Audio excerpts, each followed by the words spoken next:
everybody, and welcome once again to the Spartan Sports Report here on TV3. Brent Duncan joins us and talks about Spartans athletics. And today, a big day scheduled, but we've had a lot of big days scheduled, and Miss Mother Nature's not cooperating very well. So. 33 events scheduled this week between junior and high school, I understand.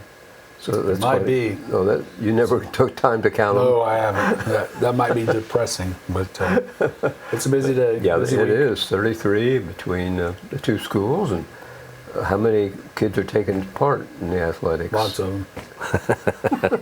General answers is what we're going to get today. Apparently, I don't know. You're probably close to 200 in the spring for high school only. So can't say exactly how many is in the middle school because I don't have to fill out those reports. So. You know, there's 50-some kids running track, and there's 20-some playing baseball. And that's good. 20-some playing softball, so you're already about 100, and close to 20 playing tennis. 14, we may not be to 200. We're probably 150 in the spring. We average, anywhere from 150 to 200, depending on the seasons. That's the busiest sports season. Fall is. Fall has 8 sports. Oh, okay. Winter has 6, and spring has 6. So fall's the busiest by far. Okay. So. And sometimes the weather's better. You don't have to find it. I was concerned with the mild winter that we might have a rough spring, and so far we're having that. So everything at home, everything at the high school's been postponed so far today. And the only thing I know that's still going on for today is middle school track.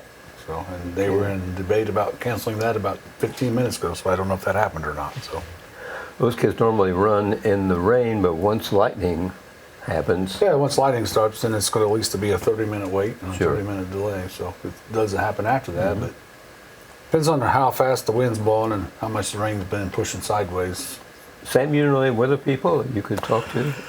Well, I talked to Randy Ollis a couple times, but he's retired. You apparently didn't pay attention to you. No. What a great job, though. You don't have to be right to keep the That's job. right. Just have to be accurate. Right. Close.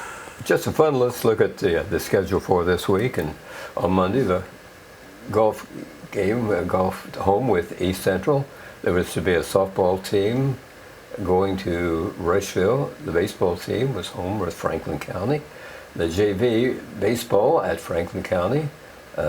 Let's hopefully we'll get the rest of them in this week. Yeah, they're all postponed. We were actually going to try to play Batesville tonight in tennis because it had gotten rained out last week and didn't happen again today. So okay, Tuesday the schedule for tennis at South Dearborn, JV softball at Greenfield Central, track at New Palestine with Rushville included.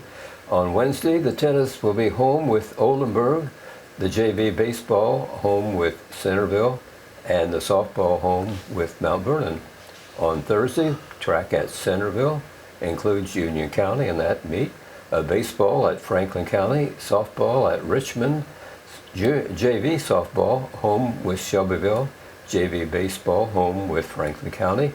On Friday, golf at Greensburg. On Saturday, golf invite at the Elks Country Club at Richmond. Baseball will be at Lawrence Central, softball home with South Dearborn, junior varsity softball at Mount Vernon, JV baseball home with Union County. In the middle school this week, we said on Monday, which we don't know yet for sure, track and field with Centerville. They will be home with Centerville. Golf at Greensburg, baseball at Knightstown, softball at Greensburg, all postponed except track for sure. On Tuesday, the middle school, golf at Union County, baseball home with New Pal. Wednesday, track at East Central, softball at Hauser. On Thursday, golf at Cambridge City. Friday, softball home with Morristown, baseball home with Union County, and on Saturday at the middle school, baseball at Madison. Busy week. Can I take a breath? Absolutely. More than one.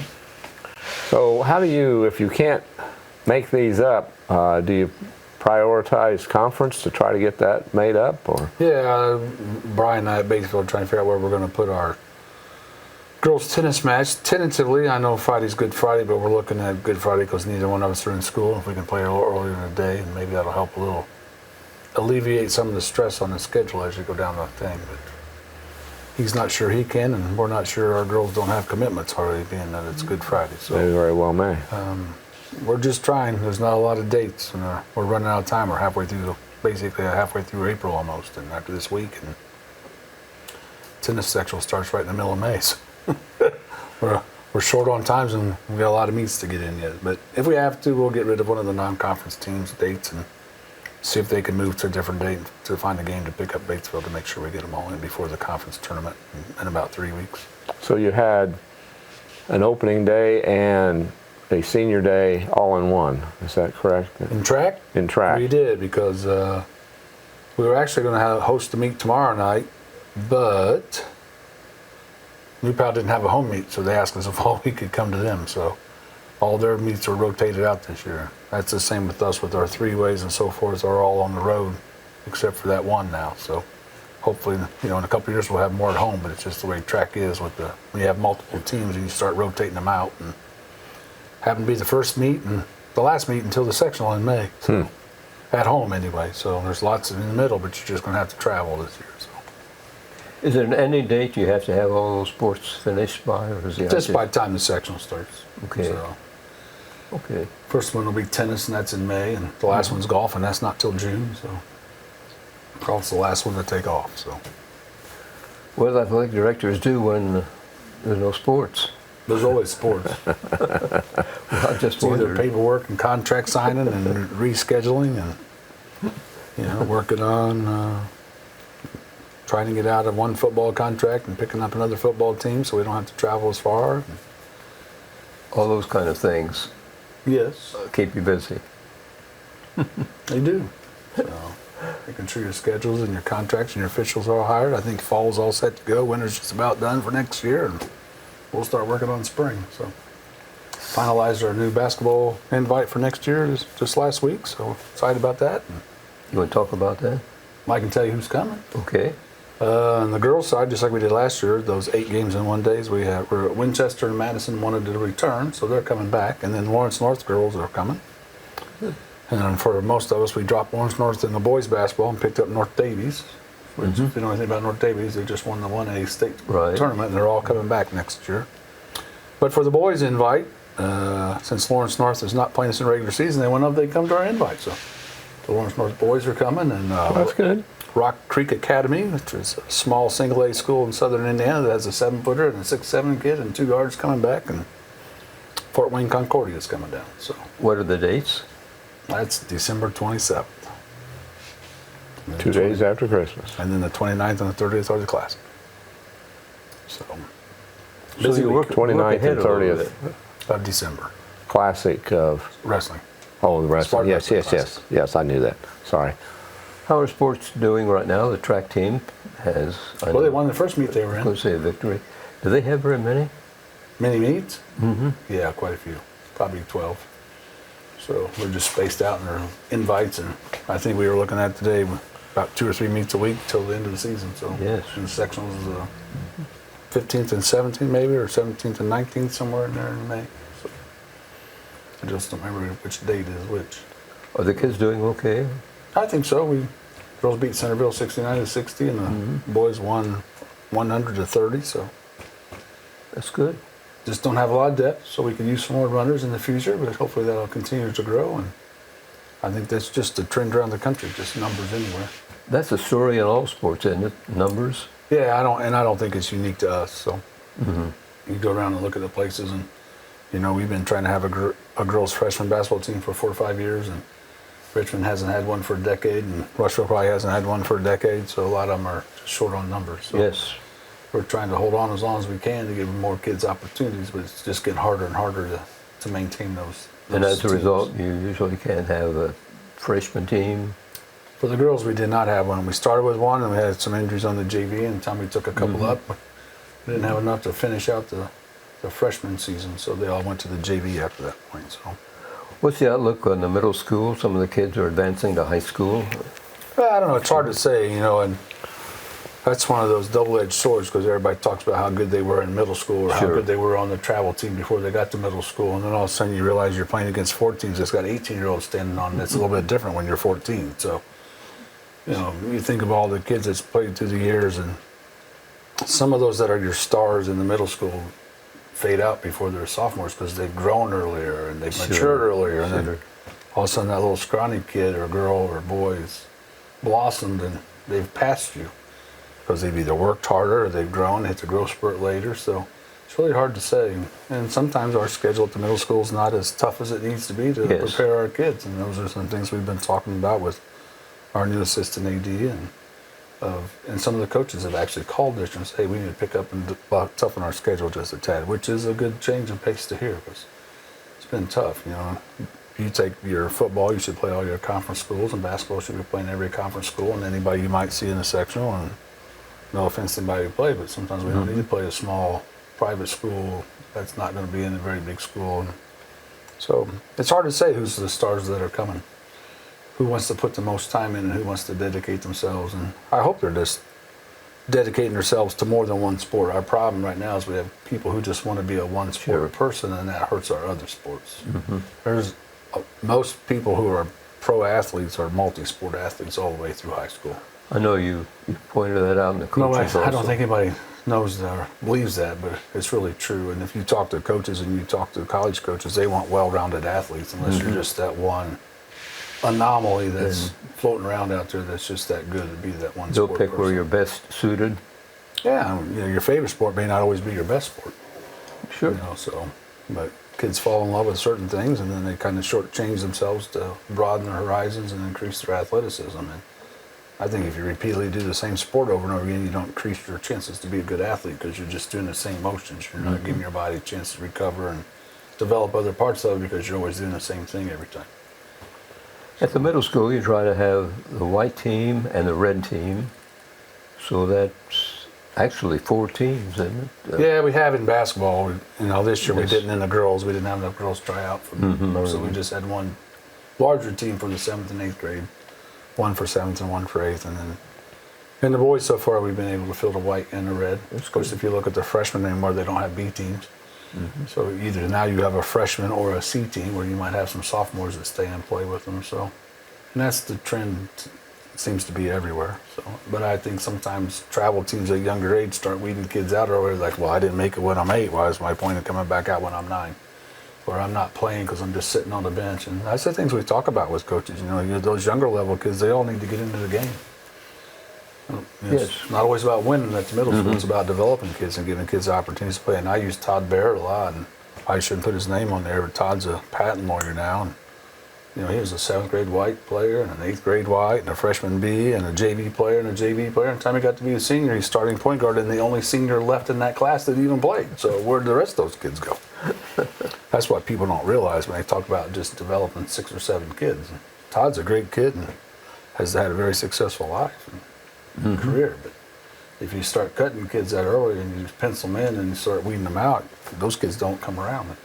And those ones you count on fall off the wayside, and then you don't have anybody. And somebody, like you talked about, somebody that's in the 7th grade that and I've seen that over the years, 7th and 8th graders that maybe could be shaving, but they've stopped growing, and they may be bigger than their peers at that time, but by the time they get to high school, then those guys are maybe kind of scrawny, outgrow them. Well, you think about a long time ago, if you've known, I know Mr. Myers for a long time, and you think when Braxton's grown, Braxton's just a small little skinny kid. And Mr. Myers isn't very tall, and Beggy's not much taller. Also, now Braxton's 6'3" now. Where who knows what he's going to be like when you're 8, what you're going to be like when you're 15 or 16. So it's hard to cut kids out and not give them the opportunity to participate. If they've made the team, they need to get in and try and be a part of it. Because if they're the ones left and you've never given them the opportunity, how do they know how to function and perform in the games later as they get older if they've never been in those situations? So exactly. I think sometimes our parents and our coaches, I won't say our coaches, but parents and fans lose sight about what sports is about sometimes. And we're all probably been guilty of that at some point in time of our life. Probably have. There's a lot of expectations for parents and grandparents that they think that they've got the next Division I player out of the school, and just to get to play at any level in college at the next level, the percentage is about 3%. About 3%, yes. Of everybody in the country that's going to get a chance to play. And I think that's somebody, I think I retweeted the other day about so many people lost sight about what high school sports are about You know, it's about building your relationships with your teammates and the memories that you make. And not everybody's going to be a college scholarship athlete at any level, or even offered to become and play. You know, think about all the kids who's come through school here in the last 30 years since I've been, and how many really have been successful and made it to the college level and sustained it. You can probably count them on about 30 fingers.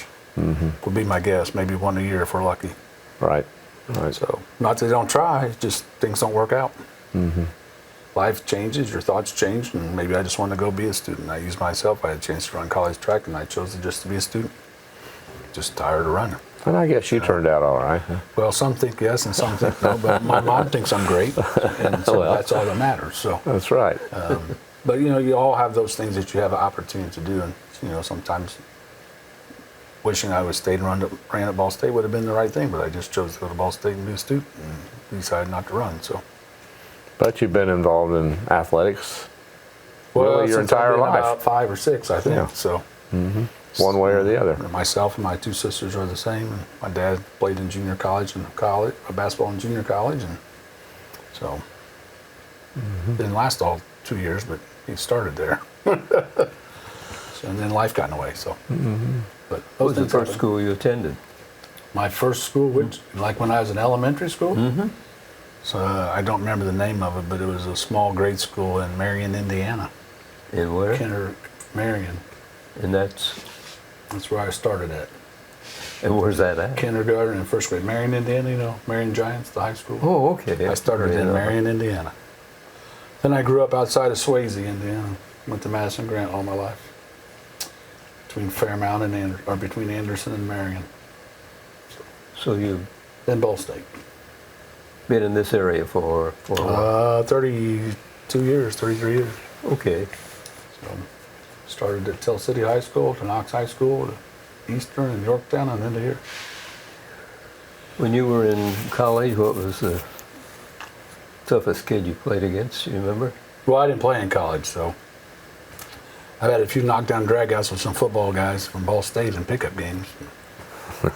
But You didn't? Did you go out and didn't make the team? Or? no, I didn't try for basketball. Oh, okay. I should have ran track.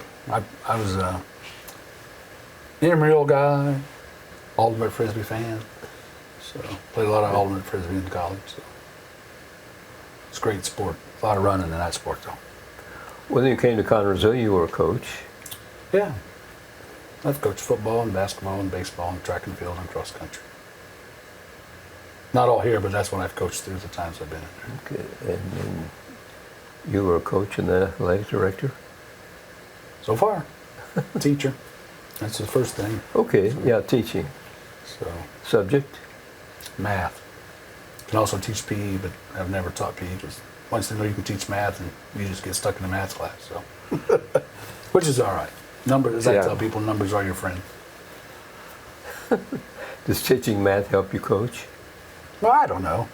I think anybody can coach if you have the right mentality and the personality to know how to handle people and get people to achieve their best. So, I think teaching and coaching goes hand in hand for most people. That Yes. think they're one and the same, because as we tell them, the court and the field and the pitch and whatever else you got, diamond, those are just extensions of the classroom.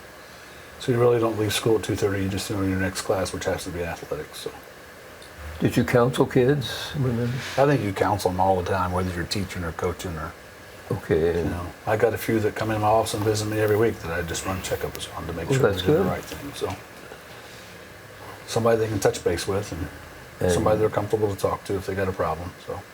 And your main object is to keep them in school?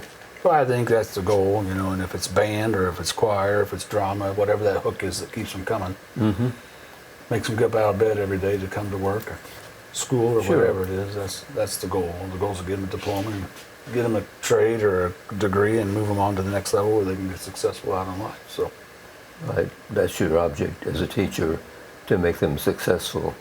I think it's to find the best in the kids and let them know that you believe in them. I think that's part of it. So, sometimes I just think so many of them don't hear many positive things that it's always good to hear something nice about them when they get a chance. Do you find kids have home problems that you can help them with? That's scary. Maybe. Just depends. I Sure. don't try to delve too deep. If they got to talk, then they can talk. If not, it's just somebody they can sound off to, and they don't have to have an answer. Sometimes it's just about people talking. So, but I don't know if home problems are any major difference than they used to be. They're just more publicized today than they were when I was a kid. I'm sure there were kids in my class that had home issues that we just didn't know about like they do today. You got social media today where everybody airs their dirty laundry, I think, that where we didn't have it when we I've were made young. the comment that sometimes social media gives the 1% who doesn't like a chance to voice their opinion. The other 1% chimes in so they think they have a majority. Mm-hmm. But, you know, when you had problems back when we were in school, when you went home, you had a 24-hour grace period. There is no grace period now because everybody's on the phone. Mm-hmm. When we went home, there was no phone calls. You didn't call anybody. You didn't see anybody. And sometimes things had a chance to cool down before you went back the next day. Mm-hmm. Today's world, that doesn't happen. And the kids don't know any different today than. Exactly. So that's just what they've grown up with. And you think of all the things that they have that we never even thought about having. That's just a part of their daily lives. The ability to get anywhere in the world with a push of 2 or 3 buttons to see what's out there on the web, compared to we were hoping that something came out in the newspaper. You might see it on 3 or 4 channels on the TV show, and if you got lucky, you saw news for an hour and a half a day. And some of that technology that we have, that the kids have now, maybe are why we have reduced numbers in participating in athletic events. they had more opportunities to do so many other things than what you or I had, you know, growing up. And sometimes it's easy to be sedentary and just push buttons. Mm-hmm. And sometimes it's easy for mom and dad or guardians to just give that to them and keep them occupied. You know, it takes a lot of time and commitment to have your kids in sports or band or choir or to play or whatever you want to be involved with, 4-H, scouts, martial arts. Go down the list, because you have to make that commitment as a parent as well as the kid to get them there. And, you know, that's hard. I got a chance to see my grandson play soccer for the first time the last 2 weekends. He's played soccer since he's been 5 and finally scored his first 3 goals of his career, so I was happy to be I could see there. So Good. it's a good thing. So Kind of tough weather out there Saturday morning. Wasn't it? my wife and I have learned that it's easier to sit in the truck right along the fence. He doesn't like us out there because he feels like we judge him. So we kind of give him a space and watch from afar. We don't want him to feel like we're on him, and we're just happy he's doing something. So keeps him occupied, gives him some buddies, and you know, when you're the only kid at the house, it makes it a little difficult sometimes to have play friends, and so it gives him somebody to chum up with. And he's learned a lot of things, and I see improvement. But if he wants to play, I play with him. If he doesn't, I don't put the ball in his hand and make him either. So it's got to be his choice. So. We have good facilities here at Connersville for about all sports. Yeah, I mean, we've made a lot of improvements, and I still think there's improvements to come. And, Sure. you know, give the school board and administration kudos for a little vision about what we need to do. And there's lots of talks in the background about other things. And, you know, hopefully in a short period of time, those will all come to fruition as well. And, you know, what else is there for the kids to do these days? You know, it's for them, and that's what we're here for in the education world. And they're the people we need to take care of and get ready to take over when we're old and need to be out. So We're blessed here in Fayette County to have good facilities and a good curriculum. We have the Trade Center that is a terrific place as well. A lot of choices for our young people here. yeah, I mean, you know, I think we went through that phase where they thought everybody had to go to college, and I've never been a proponent that everybody has to go to college. I have a daughter who tried college for a year and thought it was the worst thing in life. So, and she's done just fine. It's not always the path I would have chosen for her, but she's might ask me for money and not living in my house, and she's not in trouble. So those are positives. But I don't know that you have to have a college degree, but I think you got to have a skill. Right. You know, and the WCC can help provide that for those kids who don't have their path. Or I've told many kids, if you don't know your path, you know, the military is a good place to get 4 years of growing up and figuring out what you want to do as well. And there are perks to that, and you know, some people are going to like it and maybe stay in. I know Brian Edgecombe's brother Brad's been in the Marines now for probably 15 or 16 years, and we would never thought It's a good career. be there. And, you know, and I look at kids that I think are going to college and they want to go take over Grandpa's farm, and I would have never put them in that position to be a farmer just by what I know of the kids, and nothing wrong with that. Right. I told my dad I'm glad he broke the farming mold, because I was going to break it if he didn't. So, It's hard work. but he worked in a factory all his life, and I knew that's not what I wanted to do. So. But you have to have people that are willing to do all of Absolutely. those jobs. I mean, he drove a milk truck for a long time, and he worked in a factory, and did very well at it. So can't complain. Never complain about people who put food on your table. Right. So, but I think it takes a lot of different aspects of school to make a kid well-rounded, and the more those kids can get involved in those clubs and those sports or the trade or the skill or whatever, the better off they're going to be about being there. So, but our academics and the offerings that WCC have are better, as good as anybody in the area. So. And they kind of go hand in hand now too, the academic side at the high school, and I know they have some great programs at the Career Center that molds them together for college credit if they want that, or technical credit. Yeah, they can get all those honor diplomas, and then I think WCC, and I could be wrong, but I thought I read where they're trying to become one of the few, technical schools that's also early college high school, like the high school is, where they can earn college credits that have to go with them. So I think Mr. Duncan and Sonny are working on those things over there, and Steve and Sonny, and hopefully that'll come to fruition for them. But it's not like if you think the old trade school, it's not kids just going over doing welding and painting. They've got law enforcement over there now, and everything, different things that they offer over there. I can't tell you everything it is, so I don't want to try. But the designs and the CADs and all those things that they work on now, kids have a lot more opportunities there. I know they're doing a print shop with the designing T-shirts and sublimating shirts, and so doing the wall clings, and so there's all kinds of things that kids can learn over there. I started my career from there, and don't regret it at all. Well, I think a lot of kids get out there and get a job and get an apprenticeship, and they just kind of work their way in and find what they like, and here we go. So, and that's good. If that's what they love, that's what you like. That's Sure. As I tell my wife, I don't ever go to work. I just go to school every day.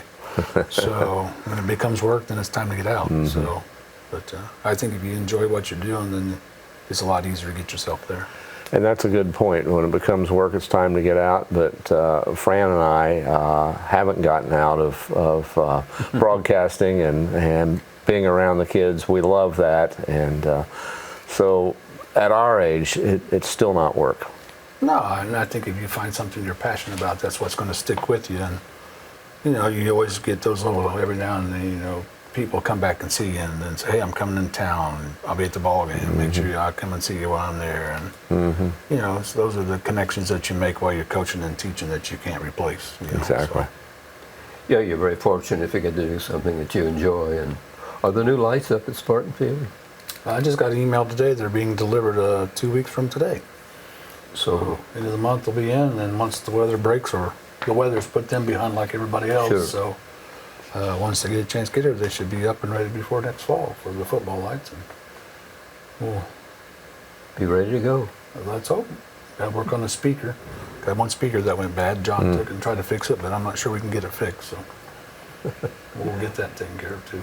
It's a big job to keep up everything running. It takes a lot of people. Brian Edgecombe does a great job at the facilities, and Katrina Harris behind the scenes with the scheduling of the buses, and she spent a lot of time today on the computer and the phone canceling things and calling people. And as one student told me today, he says, well, I just didn't know you worked there. I just thought you went to all the ball games. So, and then I think that's sometimes a misconception about people there in the athletic department, that we just attend games and Yes. they don't know the backside. And and before I got in it with Pam, I didn't know the backside. Sure. I got a little bit of idea, but you don't get the whole taste until you step into those shoes. So How long do you work with her? 4 years before she decided she'd had enough. And maybe it's just enough of me. I don't know. That's what I'd heard. I think she's enjoying Florida in the wintertime, and she's on the lake up north in the summertime, so I don't know how much more she wants to do. She's always in a good mood when I see her, and she always seems to be tan. Brent, thanks for joining us and bringing us up to date on a lot of behind the scenes in sports. Well, let's hope our weather breaks and we can continue to stay outside and get things in. We're getting a little frustrated about having to cancel for our kids, and I know our kids are getting frustrated as well. Right. Thanks everybody for watching this edition of the Spartan Sports Report here on TV3. Good evening.